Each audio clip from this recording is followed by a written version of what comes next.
panahon pa ni Apo Marcos, inakda na niya ang mga kaukulang batas upang tugunan at protektahan ang kapakanan, karapatan at maging kinabukasan nating puwersa 99.9 sa pera sa pabahay. Mga proyektong pabahay. Protektahan pa laban saan, kanino? Laban sa kaswapangan ng mga developer at project owner. Pangunahing inakda ng dating Pangulo ay yung pong Presidential Decree 957 na kanyang tinagurian Subdivision and Condominium Buyers Protective Decree.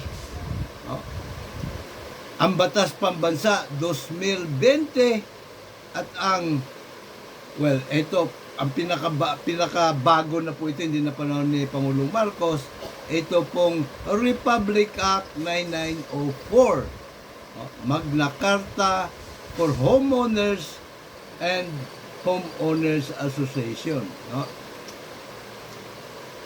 Ngunit, natapwat subalit, sadyang hindi nauubusan ng kaungasan ang mga traidor at kawatan sa mga ahensya ng gobyerno.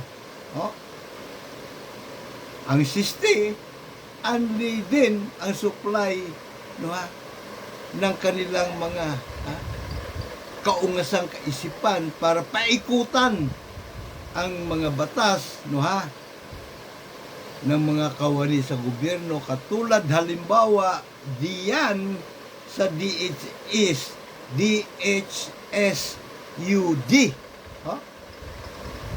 Hindi po sila nauubusan ng supply ng mga anay sa hanay sa kabilang banda.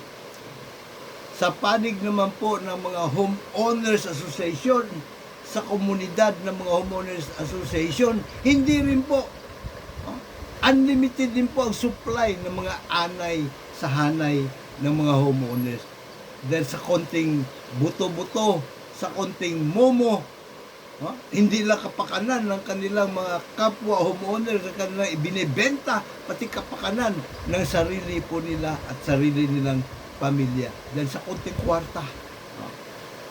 Malamang marami pa dito sa amin, sa Dika Homes, Mikawayan Subdivision, marami pa rito ang mga trolls ay hindi mga Dikanyans talaga. Talagang mga bayaran lang para sirain ang kapakanan ng mga Dikanyans. So, paano ba tayo dapat kumibo? Kumibo tayo pong sandamakmak na matitinong Dikanyans. Karamihan sa atin, nagsasawalang kibo lang eh. Kumibo po tayo. Karapatan po natin na nakasalalay dito at karapatan ng ating mga kaapu-apuhan, tagapagmana ng ating pong property rito, So, paano dapat po natin gawin? Kapit lamang po kayo. Baka kayo malaglag sa inyong kinauupuan sa akin pong punto de vista. Hey! Good morning, ladies and gentlemen of the jury. Puwersa 99.9% sa puwersa sa Luzon, Visayas, Mindanao, maging sa buong mundo. Mr. Juror po, Dr. Sixto Kitkilatis Magari, PhD, Public Administration, honoris causa ang inyong lingkod. Ako din po ang founder ng Philippine Trial by Jury Movement / Partido KKK 2.0 Demokratiko, ang magpapatuloy ng naunsyaming himagsikan ni Gat Andres Bonifacio na ang dakila at dalisay na diwa ay makapagtatag ng malayang bayan. Mas pinalawak na sangguniang bayan sa pagitan ng mga nanunungkulan at ng mga soberanong mga mamayan. At back to basic na hukumang balangay o trial by jury of we, the sovereign Filipino people, justice system. Bagong lahat, mga luma ay dapat na natin palitan pagsapit ng 2028, kaya organisahin na ang inyong chapter sa bawat barangay. Partido KKK 2.0 Demokratiko natin po sa 99.9% sa pera, walang pera-pera, plata-plataformang politika po ang ating itataguyod po dito. Isang sagradong boto lang, babawiin po natin ang buong pamahalaan sa mga traidor, abusado at kawatan na nagkukunwari na politician. Apo, so, pahirit po ng suporta sa ating YouTube Juror Advocacy Channel. Inyo pong pag-like, share, pag-subscribe, sabay pindot ng notification button ay malaking ambag na po sa ating dakila at dalisay na adhikain. So, sa mga nag-subscribe na, salamat! Sa mga hindi pa, mag-subscribe na po kayo. Pa, para kahit papano ay kikita ang YouTube channel natin na ito at may pambayad naman ako. Kasi ang serbisyo natin dito ay pro bono, puro abono. Ano ha? May pambayad mo lang sa internet at kuryente. Ano po? Sige, tara na. Kinatisan na. Ano po? So, pag-usapan po natin una-una pagka ang subdivision ay ibebenta, bago po niya ito maibebenta, kailangan meron siyang authority to sell. At bago po siya mabigyan ng authority to sell, kailangan ay yung mga legal na requisitos kanya pong natutugunan. No po? Katulad halimbawa dito po sa atin, subdivision sa Dika Homes, Mikawayan, subdivision sa Bulacan, no po? Economic housing project po ito. So ano po ang unang-una po niyang tutugunan pag ikaw ay developer like 8990 Hoodlums Incorporated? Ay holdings po pala. 8990 Holdings Incorporated. Sounds like hoodlum. More like hoodlum. Ano po? So, bago ka bigyan ng authority to sell, magsasubmit ka muna ng subdivision plan. Approved subdivision plan. Doon po nakalagay ang mga requisitos alinsunod sa batas. Kung ito po ay isang economic housing, meron po itong insentibo. Ano po? Ligtas po siya doon sa 20% na kailangan allocated for socialized housing na ang presyo po ay hindi lalagpas ng 480,000 pesos. Kung hindi po niya masusunod na yung mismong mga units na yon na binubuo sa kabuuan ay 20% o 25%, parang binawasan pa nga later on, naging 15% na lang. Palagay na natin doon sa urig, 20%. No? Kung ayaw niya na doon mismo sa kanyang subdivision ilalagay yung socialized housing na 20% yan ang kabuang area, kung magkano po ang value po noon, ang gastusin para yun ay magawa, pwede niyang bayaran dun sa HLURB. Alinsunod po ito sa Republic Act 7279 na 1992 pa nagkabisa. No po? So bukod riyan, siyempre, nakapaloob po sa kaukulang batas, sa Batas Pambansa 220, no po, 220, Batas Pambansa, yung mga specs, specifications, gaano kalalawak ang mga kalsada, bahagi po yan ng open spaces, po. Ang kalsada kung mga 10 hectares pataas, kailangan po 15 meters ang main road. Yung mga susunod na kalsada may 12, no? May 8, pinakawalang-wala ang 8. Ano po, pinakamakitid na dapat yun. Dito sa amin, ang kalsada rito, main road, 10 meters lamang po wide. Tapos yung mga secondary, siguro mga 8. Baka wala pa. Yun naman pinakamaliit na kalsada na dapat dito ay 8 metros. No, ha? Ginawa lang nilang wala pang 5 meters. Kaya makitid po ang kalsada rin sa amin na labag sa batas. Ganun din, pagdating sa bangketa, kailangan 1.2 meters alinsunod sa batas. At meron pang 1.2 meters na planting area alinsunod sa batas. Nilabag din po yun. At meron ba iba? Halimbawa, etong ceiling price na economic housing. Ang batas po, BP 220, itinakda ang presyo, ang ceiling, ibig sabihin, maximum all-in na po yun. Wala na pong may dadagdag doon ang developer, 1.7 million. At yan po ay epektibo at nabago lamang noong June 3, 2023. Ginawang 2.5. Pero yung mga nabili po dito, nakabili po dito within that period of time na ang ceiling ay 1.7, abay, katulad yung sa amin, mahigit po 2 million. Mga 2.3, 2.4, no, more or less, no? Ano ang nakasaad sa statement of encumbrances sa likod ng aming titulo? Ano po, ito ay naka-encumbered sa pag-ibig o sa home mutual blah blah blah fund, no, ha, development fund, no po. Naka-encumbered po siya ng 1.615. So hindi po umabot sa ceiling. Pero ang actual contract price may git 2 million, 2.4 more or less.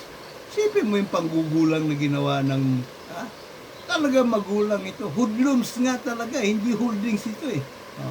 Yung palang kumpanya nila, dahil Holdings Incorporated, manual yan eh. Di ba? Kasi pagka holdings, shell company ito eh. Shell company ito. Ang mga nakaw na kayamanan, madalas dito itinatago sa mga shell companies. Manual yan na yan.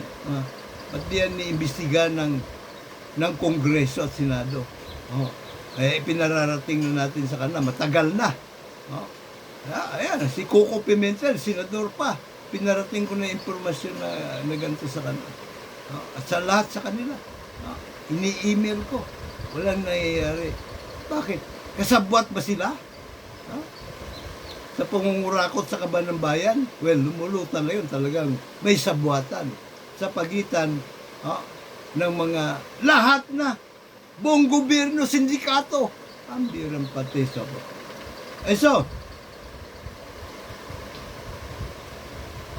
sa authority to sell, bago ka bigyan, mabalikan ko lang, no, dapat din complied mo ang requirements sa DNR ECC,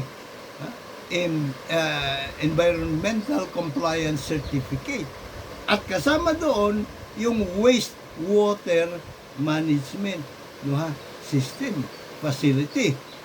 Kasama din po doon yung mga paghahakot ng basura, yung MRI,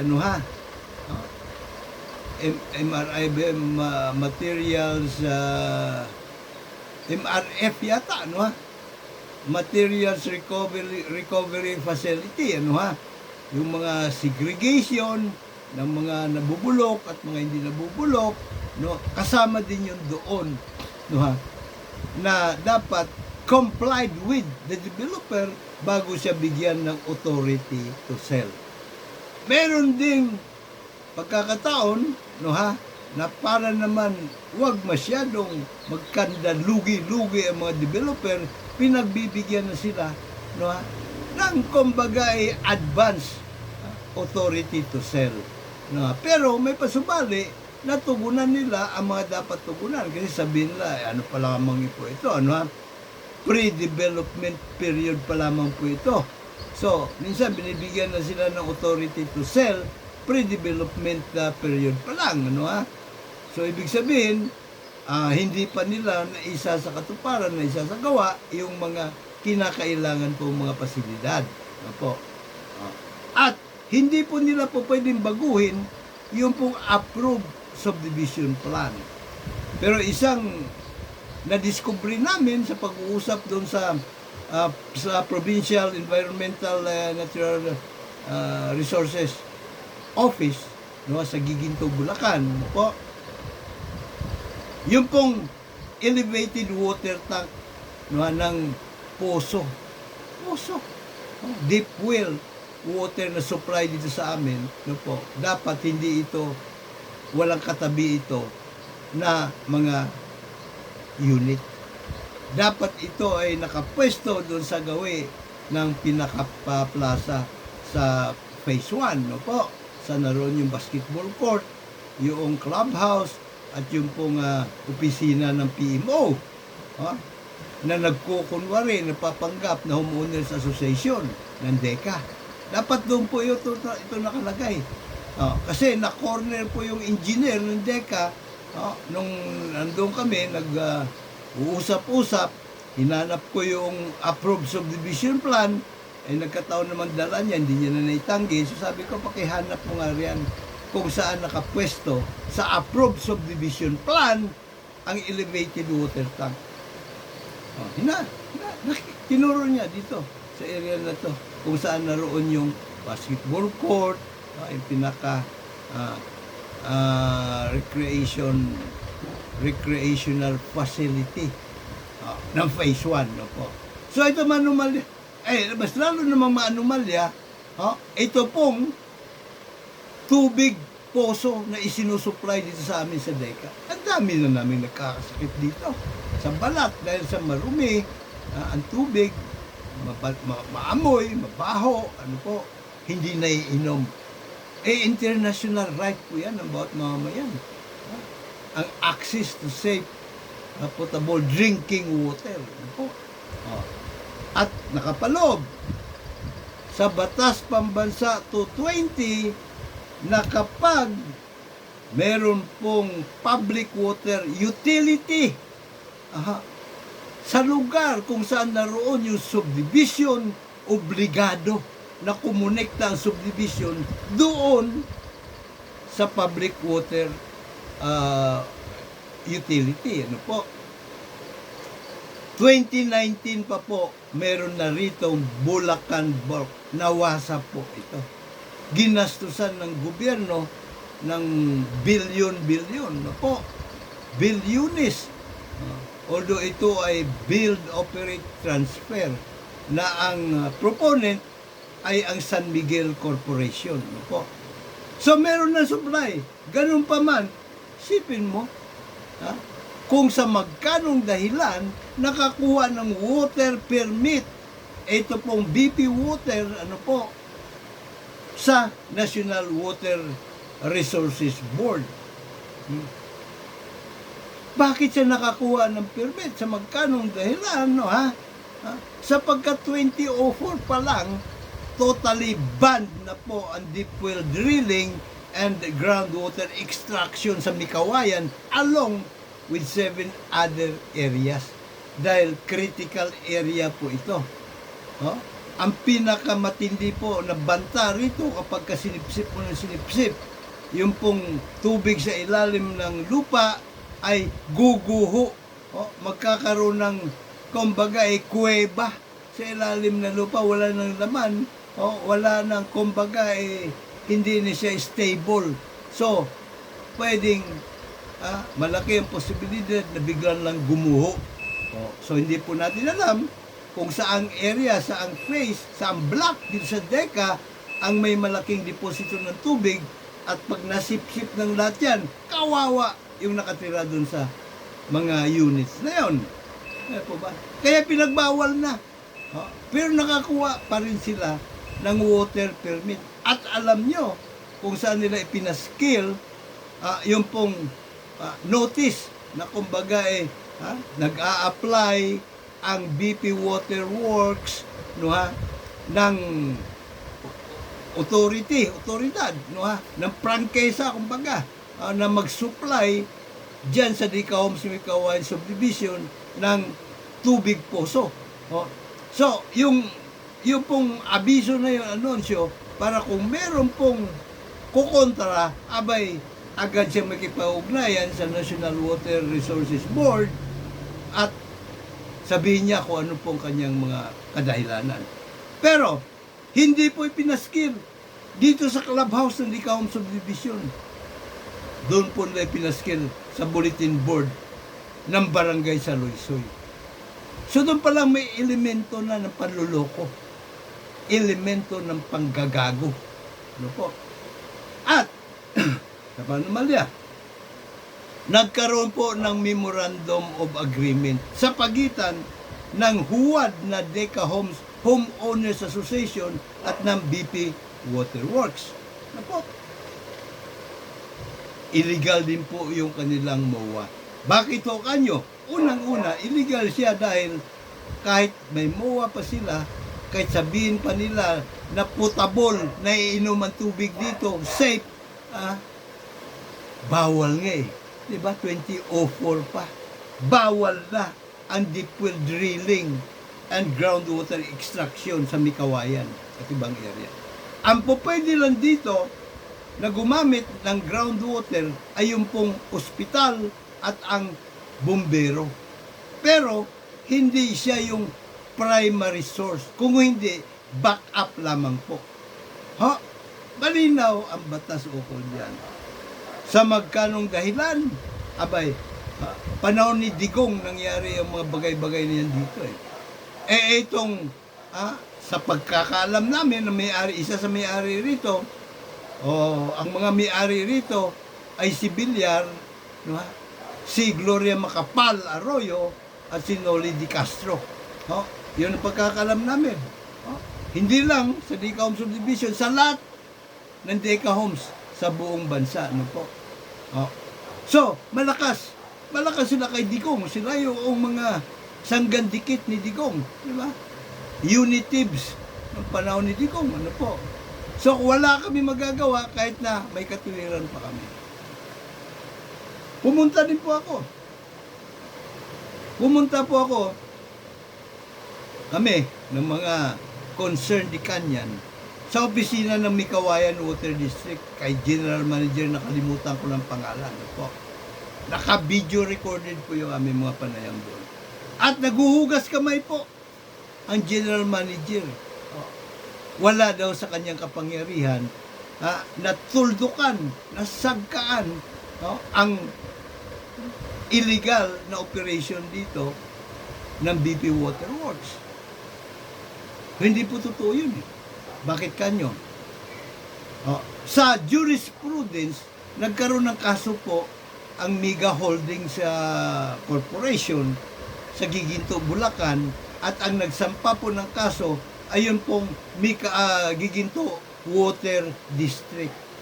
Ang kaso, yung pong extraction, drilling and extraction ng groundwater, tubig poso, na siya pong ginamit ng naturang kumpanya. Opo. So, hindi totoo sinasabi ng General Manager ng Mikawayan, Bulacan, Water District, sapagkat yung Giginto sila yung nagdemanda eh. At nanalo sila. At ayon sa korte, 2024 pa eh. Cited ng korte ang resolution ng NWRB na 2024 pa, yung mga critical areas, totally banned na ang deep well drilling and groundwater extraction. And so, ito ayun maganda. Dahil kahit na illegal din ang pag-utos ng DHSUD na maghalalan kami rito kasi diniklara na nga nila na functus officio ang Huwad de Cahoua, no? Nito lang November 2025. Samantalang nagtapos po ang buhay ng Huwad de Cahoua August o February 24, 2022 pa. So last November lang nila, towards the end of November lang na diniklara ginampanan ng tungkulin nila. So nag-utos sila ng halalan na hindi dapat sapagkat ang kanila lamang po na karapatan is to encourage homeowners to create their homeowners association. Encouragement lang.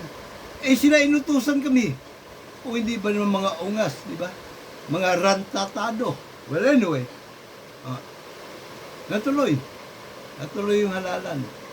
Konti nga lang sumuporta 17.6% lang sapagkat ang panawagan ng aming concern di kanyang sumikawayan ay boycott, no, para madali naming mapabaliwala, no, mapawalang bisa ang resulta ng halalan. And so, ang tanong, ano ang gagawin ng mga elected board of directors para ma-solve yung problema? Unang-una, tinatanong ko nga sila alam ba ninyo? Kasi tumakbo kayo So, dapat lang bago kayo tumakbo, alam na ninyo kung ano ang problema rito at inilatag nyo na ang inyong mga plataforma kung paano solusyonan ang mga problema. At isa sa pinakamalaking problema nga rito, bukod doon sa ceiling price na lagpas-lagpas sa alinsunod sa batas, ay yung pong criminal BP water. So ang criminal BP water ay bunga ng Memorandum of Agreement ng Huwad-Huwa at ng BP Waterworks. Bakit naman illegal yung kasunduan yun? Una-una, sabi ko na, illegal dahil bawal na nga Illegal dahil may batas na kapag ka merong public water utility sa area, obligado ang subdivision developer na kumonekta sa public water utility. Illegal dahil isa sa prohibited acts, Section 22 ng Magna Carta for Homeowners and Homeowners Association RA 9904 ay magpatupad ang Homeowners Association ng mga kasunduan, bylaws, ano pang mga rules and regulation na hindi dumaan sa konsultasyon at approval ng simple majority ng homeowners. So hindi po dumaan doon. Prohibited act po yun. So patong-patong ang mga batas, mga paglabag na ginawa na sa batas. And so ang aking mungkahi sa board, gumawa ng resolusyon. Resolusyon na kinakansila ang illegal ilan ba? Twice, thrice, four times over, na kasunduan. At hindi lamang po magtatapos doon. Bulat-latin ang libro kung magkano ang kinita ng Homeowners Association. Kasi for all intent and purposes, ito po ay negosyo ng Homeowners Association. Dahil ginamit ang juridical personality ng Homeowners Association para ikasa ang negosyong ito. So yun po ang aking mungkahi dito sa mga elected board. Siyempre without prejudice sa paghahain ng kaukulang kaso para baliwalain ito pong resulta ng eleksyon. At para naman pagbigyan ng kahilingan ng iilan, napabayaan mo na lang kasi ito, elected na natin ito, kapakanan na natin ng kanilang ipaglalaban, well, that remains to be seen. Oh, at ako naman, no ha? Patas naman tayo kung lumaban, no ha? Gumagamit naman tayo ng sentido común. Pag nakikita ko, no ha? Unang-una, pag gumawa sila ng resolusyon na ganito, which is, dapat lang naman, abay, maring, ha? Masasabi ko na sa aking sarili, at kaya ko nang ipaliwanag doon sa mga sumuporta ng panawagan kong boycott, kung bakit suportahan na natin sila. Tingnan natin kung ano ang galawan na gagawin nila. Ha? Diba? Ano naman po yun? Meantime, abangan po natin, ha? Abangan po natin ang susunod na mga kabanata. Ano po? Ha? At paalala lang sa ating lahat, lalo na sa mga Dicanians, ano po? Bata pa lamang po tayo, memorize na po natin ang bahagi ng lupang hinirang na nagsasabing sa manlulupig, di pasisiin. Oh. At aming ligaya na kapag may mang-aapi ang pumatay ng dahil sa iyo. Oh. Maling yung lyrics na ang mamatay ng dahil sa iyo. Bakit tayo mamatay? Ha? Di ba pwedeng baliktarin natin? Gawin naman natin positibong datingan. Oh. At syempre, yung pong ating panatang makabayan na iniibig natin ng Pilipinas at isa sa mga bahagi doon nagsasabi na tayo po ay maging masunurin sa batas. Di po ba? Ha? Inukil-kil din po sa ating kamalayan ng ating mga kaparian. Ha? Ang sinasabi sa Biblia. Ha? Na ang panglalamang sa kapwa, bagaman gawaing tiba-tiba, ay nananatili pa rin masama. Ay po ba? So on that note, like, share, ang ating pong YouTube Juror Advocacy Channel po. Mr. Juror po, ang inyong abalingkod, Kit Kilatis Langari, PhD Public Administration, honoris causa. Hanggang sa susunod na episode po ng ating Democracy Century Serie or Century Serie na po. Journey to Democracy. So, dapat lang juror ka. May God bless us all. May God bless Philippines.